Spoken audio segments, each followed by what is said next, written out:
We all get the same 24 hours. Some use them to build dreams, others scroll them away. This is the story of a teenager named Ethan Carter. Not the perfect student, not the worst, just stuck. While his friends chase goals, Ethan chased comfort, YouTube games, late nights, and the promise of, "I'll do it tomorrow." But what happens when tomorrow runs out? In a world that rewards action and punishes delay, Ethan learns the hard truth. Time doesn't stop, and second chances don't wait. This isn't a story about instant success. It's a story about waking up before it's too late. In the quiet town of Willow Ridge, nestled between the mountains and the sea, lived a 17-year-old high school senior named Ethan Carter. He wasn't the star athlete, nor the straight-A student.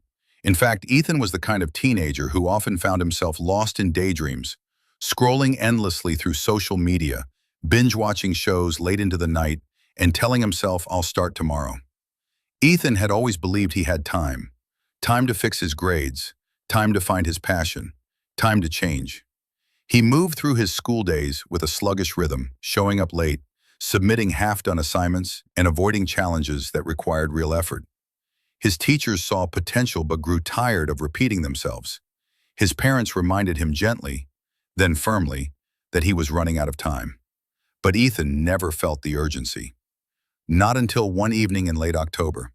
It was a cold Friday night, and Ethan had just finished his 5th episode of a new series. His room was dimly lit, cluttered with snack wrappers and books he hadn't opened in weeks. As he reached for his phone to scroll through yet another feed, he noticed an unread message from his childhood friend, Lucas. "Hey man, got into Stanford. Officially, let's catch up soon." Ethan stared at the message. Lucas had always been the disciplined one. Focused, driven, organized.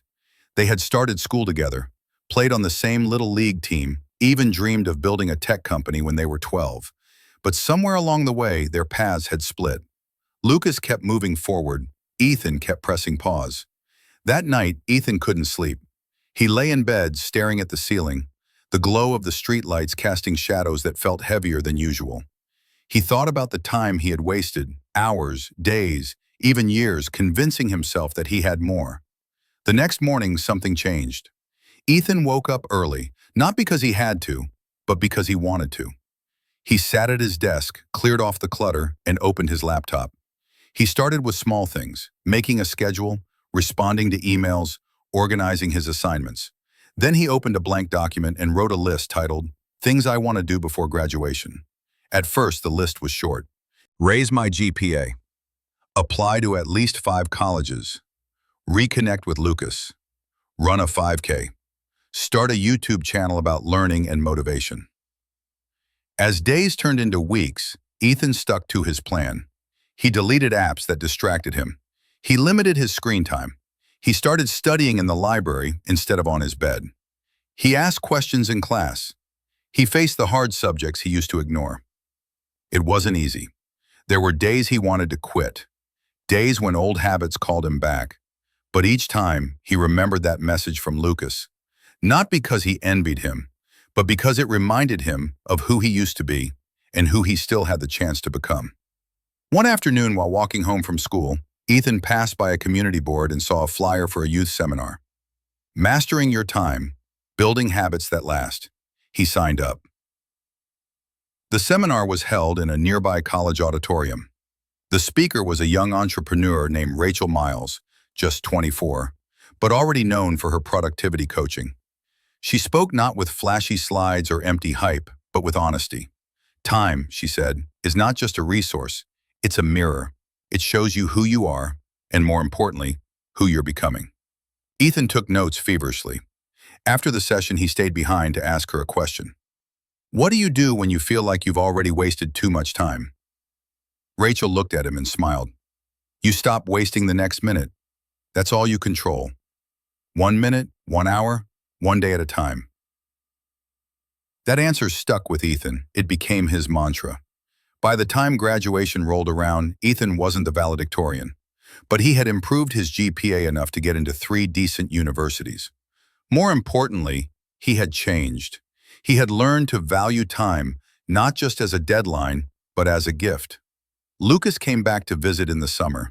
They sat under the old oak tree in the park where they'd once built their first cardboard fort. Ethan apologized for drifting apart. Lucas just laughed. You didn't drift, man. You paused. And now you're playing again. That's what counts. Ethan went on to major in psychology.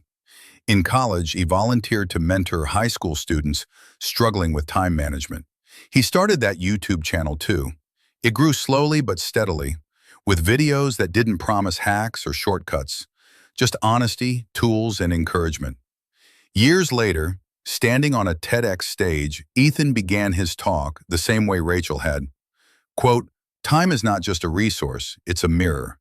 And for years, I didn't like what it showed me. But I learned that change doesn't come from hating your past. It comes from respecting your future." Unquote. The crowd erupted in applause. End quote.